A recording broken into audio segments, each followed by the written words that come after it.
Hello guys.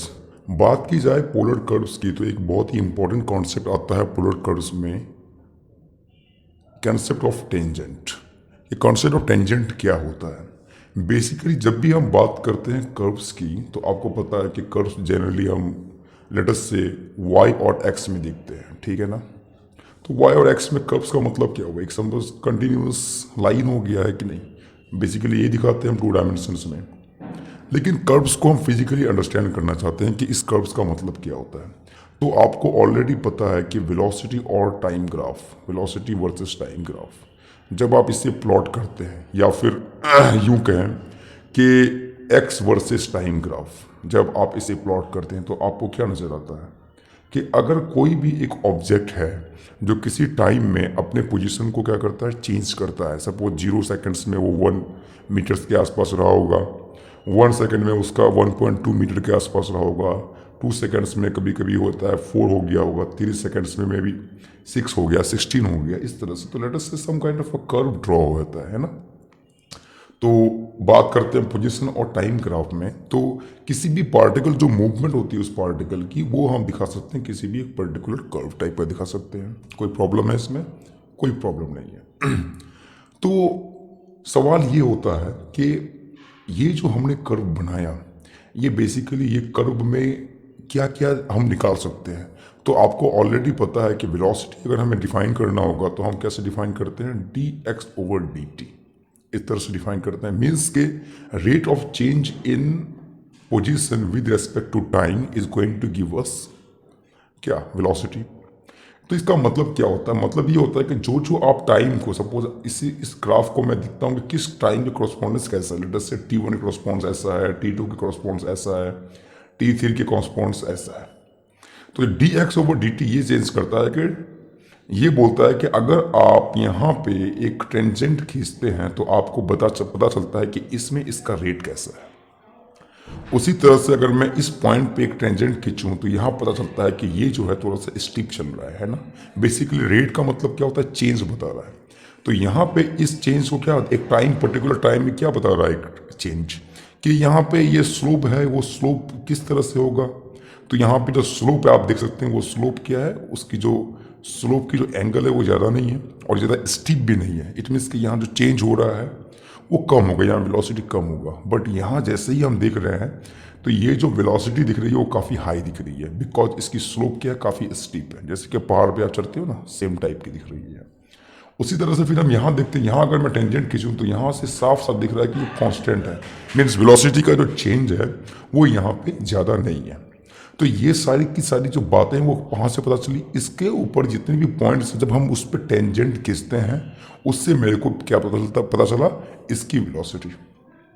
तो उसी curve को, उसी कॉन्सेप्ट को जब हम इसमें जनरलाइज करते हैं कि हम सोचते हैं कोई भी टाइप का कोई भी टाइप का कर्व्स हो, ऑब्वियसली उसमें क्या हो सकती है, टेंजेंट तो हम ड्रॉ कर ही सकते हैं। जैसे ये वाला कर्व अगर हम लेते हैं तो इसमें हम टेंजेंट ड्रॉ कर सकते हैं डिफरेंट डिफरेंट पॉइंट्स पर, है ना। कोई प्रॉब्लम है आपको?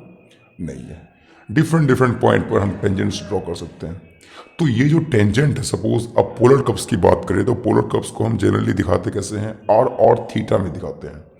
तो कोई भी एक टाइप ऑफ कर्व दिया हुआ है, suppose R is equal to let's say A into 1 + cos theta दिया हुआ है, ठीक है ना। तो इसका कोई ना कुछ कर्व बनता है। तो अगर हमारे पास इस टाइप की कोई कर्व हुई तो मुझे पता चलना चाहिए कि ये जो टेंजेंट होगा उस कर्व पे वो कैसा होगा। तो आज हम उसके बारे में डिटेल में बात करेंगे। तो आपको पता चला कि टेंजेंट का कॉन्सेप्ट क्यों इंपॉर्टेंट है, कहाँ से आता है, और ये बहुत फेमिलियर चीज़ है जो आप डेली करते हैं। तो बस हमने यहाँ पे चेंज किया लैंग्वेज के। Let us say if I want to understand about these tangents on the polar curve, then how can we understand these kind of things in a very low level? तो चलिए शुरू करते हैं। तो सबसे पहला जो कॉन्सेप्ट ये आता है, पहले हम ड्रॉ करते हैं, एक अपना कर्व को ड्रॉ करते हैं। लेट अस से ये हमारा वाई है, 2 डायमेंशनल हमने कोऑर्डिनेट सिस्टम बना लिया, और ये लेट अस से मेरा कोई एक कर्व है, लेट अस से ये है ना। अब इस कर्व पे कोई भी जो भी पॉइंट्स है उसे हम कहाँ से दिखा सकते हैं, उसे हम दिखा सकते हैं यहाँ पे जो मेरा ओरिजिन है। लेट अस से इस पॉइंट को हमने लोकेट किया and it has some distance R, ठीक है। ये डिस्टेंस क्या मेरा आर है। और इस पॉइंट को, सॉरी इस पॉइंट को हम कर लेते हैं, ठीक है ना। तो टेंजेंट खींचने में मुझे थोड़ा आसानी होगा। तो ये मेरा पोजीशन हो गया एंड लेट अस से it is making an angle theta. ठीक है, तो आपको ऐसे पता है कि इसका जो हमारा पोलर कोऑर्डिनेट में हम लिखेंगे वो क्या हो सकता है, may be some kind of a constant और थीटा के आसपास हम क्या कर सकते हैं, इस कर्व को दिखा सकते हैं। There is no any problem on it. But now the problem is that how can we draw tangent. Draw tangent is that जैसे हम सर्कल में टेंजेंट्स को ड्रॉ करते हैं उस तरह से हमें ड्रॉ करते हैं। जैसे मान लीजिए ये सर्कल है तो इस पर हम टेंजेंट इस तरह से ड्रॉ करते हैं, इस तरह से ड्रॉ करते हैं, बस ड्रॉ कर देना है इसे। तो let me use some different colour and then I am going to draw some tangent. तो इस पे अगर मैंने टेंजेंट को ड्रॉ किया तो ये it's look like this one. ठीक है, अब जब इस टेंजेंट की हम लाइन को देखते हैं तो ऑब्वियसली एक लाइन दिखता है। टेंजेंट क्या होता है, बेसिकली एक लाइन दिखता है। तो ये क्या होता है, एक्स एक्सिस पे लेट अस से ये कोई कर्व बनाएगा या फिर कोई एंगल बनाएगा और इसे हम कहते हैं साई। ठीक है ना। अब आपको पता है कि जैसे जैसे आप इस कर्व पे डिफरेंट डिफरेंट पॉइंट्स पे आएंगे तो आपकी जो लाइन का ये जो लाइन है और वो जो लाइन एंगल बना रहा है ये साई, ये क्या होगा, चेंज होगा। जैसे कि अभी हमने पिछले बार में बात किया कि इसका एंगल डिफरेंट था, ये एंगल डिफरेंट था, ये डिफरेंट एंगल है। तो ये पॉसिबल कब है, जब हम भ्रमण करेंगे किसी भी कर्व पे तो उसकी कर्व की पोजीशन जैसे जैसे डिफरेंट होगी वैसे वैसे क्या होगा, उसका टेंजेंट भी डिफरेंट होगा। इट मीन्स कि अगर हमारा थीटा चेंज होता है तो ऑब्वियसली मेरा साई भी क्या होगा, चेंज होगा। लेकिन जैसे ही हमारा साई चेंज हो रहा है, बेसिकली साई क्या है, साई बता रहा है हमारे लाइन को बता रहा है कि आपका लाइन चेंज होगा। और लाइन का क्या चेंज होगा, ये साई एंगल चेंज होगा। और हमें पता है कि अगर हम किसी भी लाइन को 2 डायमेंशन में देखेंगे तो वो क्या करता है, कोई भी चीज़ एंगल बनाता है। वो बेसिकली अगर मान लेते हैं हम, ये क्या करता है, एक एंगल बनाता है। और कोई भी अगर एंगल बनाएगा वो क्या होता है, एक उसके हम क्या कर निकाल सकते हैं, उसका स्लोप निकाल सकते हैं बेसिकली। सो स्लोप क्या देता है, स्लोप मुझे देता है सिंपली tan अल्फा। अगर हम इस लाइन की बात करें tan अल्फा, एंड इफ ये मेरा y ओवर x है, लेट अस से ये मेरा y है और ये मेरा x है, ठीक है ना, इस साइड में हम जा रहे हैं x की तरफ। तो tan अल्फा क्या दे रहा है, ये बोलता है कि बेसिकली आप कुछ नहीं कर रहे हैं, आप क्या कर रहे हैं, आप डेरिवेटिव निकाल रहे हैं उस फंक्शन का, जो भी आपके पास कर्व है उसका आप डेरिवेटिव निकाल रहे हैं एक क्वांटिटी का with respect to another quantity. अब आपको पता चल रहा है कि ये जो स्लोप है बेसिकली वो क्या है, अभी जो हमने मोटिवेशन दिया इस v is equal to D X by D T, ये तो सेम चीज़ है ना। यहाँ पे x था, यहाँ पे t था, और ये D X by D T हमें बता रहा है कि एक एक पर्टिकुलर टाइम पे एक पर्टिकुलर पॉइंट पे इसकी वेलोसिटी क्या होगी। तो इट मीन्स कि ये जो स्लोप हम देखेंगे, ये स्लोप क्या है, तो यहाँ से मैंने देखा कि अगर मेरी थीटा चेंज होती है तो आपका इफेक्ट किस पे पड़ेगा, टेंजेंट की लाइन पे पड़ेगा। तो टेंजेंट बेसिकली क्या होगा, वो एंगल जो एक्स एक्सिस पे कट कर रहा है उसका जो एंगल साई है वो डिफरेंट होगा। अगर साई डिफरेंट होगा तो that is linked with your slope. अगर स्लोप डिफरेंट होगा तो मीन्स के हम उसे लिख सकते हैं टेंजेंट में, टेंजेंट ऑफ सम एंगल। तो यहाँ हम लिख सकते हैं tangent of psi is equal to D Y by D X, that's all. तो कहने का मतलब ये है कि अगर आप किसी भी कर्व पे हैं, किसी भी पोलर कर्व पे हैं या किसी भी कर्व पे हैं, तो उसमें अगर आप डेरिवेटिव निकाल देंगे तो वो डेरिवेटिव आपको क्या दे देगा, वो दे देगा आपको स्लोप के, उसका स्लोप चेंज कैसे हो रहा है। बट हमें ऑलरेडी पता है कि अगर हम पोलर कर्व्स पे होते हैं तो यही इंटरेस्टिंग बात है कि पोलर कर्व्स में y और x चेंज होके वो हमें क्या देता है, r और थीटा देता है। तो इनकी पैरामीटर्स तो चेंज हो गई, लेकिन हमारा स्लोप अगर हमें निकालना है तो D Y by D X है। तो यार ये मैं कैसे करूँगा, तो आप यहाँ कह सकते हैं कि tan ऑफ साई जो है वो मैं ले सकता हूँ D Y over D theta and D X over D theta. तो ये मेरा एक बहुत ही इंटरेस्टिंग रिजल्ट आ गया कि थीटा तो एक मेरा पैरामीटर है ना।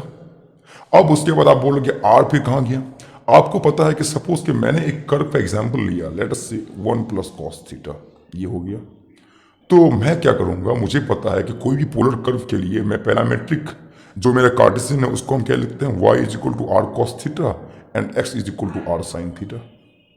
मेरा r दिया हुआ है तो मैं क्या कर सकता हूँ, y is equal to R मैं लिखूंगा 1 into 1 plus cos theta into cos of theta. अब मैं क्या करूंगा, D Y by D theta करूंगा और उसके बाद ये निकल जाएगा, फिर D X by D theta निकालूंगा, ये निकल जाएगा, और उसी तरह से मेरे को मिल जाएगा कि ये जो एंगल है साई वो क्या है। तो यहाँ से बड़ा चीज़ आसान हो गया कि अरे यार ये तो बहुत ही आसान है। लेकिन अब मैं चाहता हूँ कि ये जो आप देख रहे हैं dy बाई डी थीटा और dx by D theta, basically इनका मतलब क्या होता है, इनकी क्या क्या इंसाइट हो सकती है, वो हम देखना चाहते हैं। That is the meaning of more mathematics की। जब हम मैथमेटिक्स की बात करते हैं, हम चाहते हैं कि उसकी टेक्निकलिटीज को समझे, रेदर देन कि चलो कुछ ना कुछ हम कैलकुलेशन कर सकते हैं और कैलकुलेशन करना आ गया, उससे आप मैथमेटिक्स नहीं सीखते हैं, ठीक है। तो अब यहाँ पे बहुत ही इंपॉर्टेंट कॉन्सेप्ट ये आ गया कि भाई अगर मेरे पास कोई एक कर्व है तो उसका जो एनालाइजेशन है वो हम किस तरह से कर सकते हैं। ये मेरा साई हो गया और उसके बाद लेटर से ये मेरा क्या हो गया, थीटा हो गया, ये बन रहा है जो थीटा, ठीक है। अब तो कोई सवाल ऐसा नहीं। अब मैं देख सकता हूं कि ये साई पे क्या इफेक्ट पड़ेगा। तो dy बाई थीटा पर हम एक्सट्रीम केस चूज करते हैं, ठीक है ना। एक्सट्रीम केस क्या हो सकता है, dy बाई डी थीटा क्या हो सकता है आपका अगर मान लेते हैं हम dy बाई डी थीटा 0 हो गया, इसका मतलब ये कहता है कि y is independent of theta, कि y अब डिपेंड नहीं करता थीटा पे, इसकी कोई डिपेंडेंसी थीटा पे नहीं है। मीन्स कि आप थीटा को चेंज करते जाए और y आपका कांस्टेंट हो जाए। तो इसका अगर 0 हो जाएगा, इसका मतलब tan साई क्या कह रहा है आपको। अब देखिए बड़ा इंटरेस्टिंग चीज़ है, tan साई ये कह रहा है कि ये 0 होगा, और tan 0 कब होता है, जब मेरा साई 0 होता है। और साई 0 होने का मतलब क्या हुआ, ये जो साई 0 कब होगा, ये x से ये y है, जब ये जो लाइन है वो बिल्कुल सुपर इम्पोज हो जाएगा किस पे, x पे। अगर ये x एक्सिस है और उस पर हमने अगर रख दिया साई को, तो एंगल कितना बनाया, 0 बनाया। तो ये कहता है कि अगर आपका y इंडिपेंडेंट ऑफ थीटा है तो आपको जो स्लोप मिलेगा वो कैसा मिलेगा। तो अगर कोई कर्व इस तरह से रहेगा तो उसका जो स्लोप होगा वो डायरेक्ट इस तरह से होगा। It means it is parallel to X axis. देखा कितना इंटरेस्टिंग चीज मिला। मीन्स कि जो भी एक तो चीज होगा कि वो स्ट्रेट लाइन का इक्वेशन है, दैट इज करेक्ट, बट उस स्ट्रेट लाइन का जो नेचर है वो कैसा है, वो इस तरह से होगा। तो ये ऐसा भी हो सकता है कि अगर मेरा कर्व इस तरह से बना तो अगेन ये पैरेलल टू एक्स एक्सिस है। तो इसमें दो कंडीशंस आ गई। तो ये जो कर्व है वो या तो इस तरह से दिखेगा या तो फिर इस तरह से दिखेगा, अगर मेरा D Y by D theta 0 हो गया। सिमिलरली अनदर केस ये हो सकता है कि अगर D Y by D theta infinite हो जाए, है कि नहीं, D Y by D theta क्या हो जाएगा, इन्फिनिट हो जाए। तो अब बेसिकली हम तो इन्फिनिटी की बात नहीं करते, लेकिन फिर भी ठीक है, लेटर से क्या हो सकता है अगर D Y by D theta infinite हो जाए। तो आपको पता है कि tan ऑफ साई जो होगा वो इन्फिनिट हो जाएगा और साई बिकम्स क्या हो जाएगा, पाई बाई 2 हो जाएगा। अब साई पाई बाई 2 का मतलब क्या होता है, साई पाई बाई 2 का मतलब ये होता है कि ये हो जाए पैरेलल टू वाई एक्सिस। तो अगर मेरा ये जो टेंजेंट है ये बन जाएगा वाई एक्सिस के पैरेलल, तो क्या होगा कि अगर या तो कर्व इस तरह से हो सकता है और या तो फिर कर्व इस तरह से होगा। यानी कि जो कर्व ऐसा और ऐसा दिखेगा आपको, ठीक है, जो वाई एक्सिस के सिमेट्री दिखेगा, है ना, कि अगर आप वाई एक्सिस ले लें और उसमें कुछ मिनट्स लगा दें, चाहे इस तरफ ले लें या फिर इस तरफ ले लें, तो आपको क्या लगेगा कि जो भी कर्व है वो एक दूसरे को, मतलब कि एक का माउथ इस तरफ है दूसरा का माउथ इस तरफ हो जाएगा, काइंड ऑफ ए सिमेट्री, है ना। और यहाँ पे क्या हुआ, kind of A symmetry it has about x axis, कि अगर आपने एक्स एक्सिस को एक मिरर लगा दिया तो जो भी यहाँ है वो सीधे यहाँ बन जाएगा। That is the very interesting point about this thing, कि अगर D Y by D theta is equal to infinity हो गया तो आपका जो साई है वो पाई बाई 2 बन जाएगा। अगेन ये कांस्टेंट हो जाएगा। ये कांस्टेंट किस में हो जाएगा, अब देखते हैं ये कांस्टेंट किस में है बेसिकली। तो इन्फिनिटी जो है वो हम दूसरे तरीके से भी निकाल सकते हैं। कैसे निकाल सकते हैं, tan psi is equal to D Y by D theta and D X by D theta. आपको पता है कि 1/0 भी क्या होता है, इन्फिनिटी होता है। तो अगर मैं ये मान लूँ कि D X over D theta अगर मेरा क्या हो गया 0 हो जाए, तो मुझे क्या देगा, tan of Sai becomes infinity, और इन्फिनिटी करने का मतलब पाई बाई 2 हो गया। तो कहने का मतलब ये है कि अब जो है x मेरा क्या बन गया, कांस्टेंट बन गया। तो अब x is constant in theta, means कि जितने भी जो लाइंस हैं वो जो कर्व पे होंगे, बेसिकली अगर ये मेरा क्या है 0 है तो वो जो कर्व से एक ही एंगल बनाएगा, यानी कि जो भी एक ही एंगल बनाएगा और ये एंगल कभी चेंज नहीं होगा।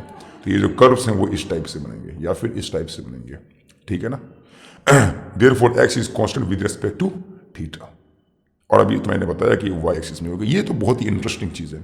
तो अगर आपके पास कोई भी टाइप के कर्व हो तो आपको वहाँ पता चल सकता है कि मुझे बताना है कि कौन सी लाइन पैरेलल टू ये जो लाइन होगी वो पैरेलल टू क्या होगी, वाई एक्सिस होगी। तो दिस इज पैरेलल टू, अगर एक्स कांस्टेंट हो गया तो tangent becomes parallel to Y axis. अगर वाई कांस्टेंट हो गया with respect to theta then it is parallel to X axis. और या फिर हम ये कह सकते हैं कि ये जो लाइन बना इस केस में परपेंडिकुलर टू एक्स एक्सिस, है ना। तो अगर कोई भी टेंजेंट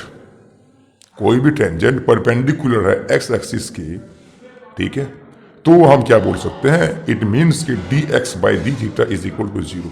और अगर कोई भी tangent parallel to X axis है, इट मीन्स कि D Y by D theta has become 0।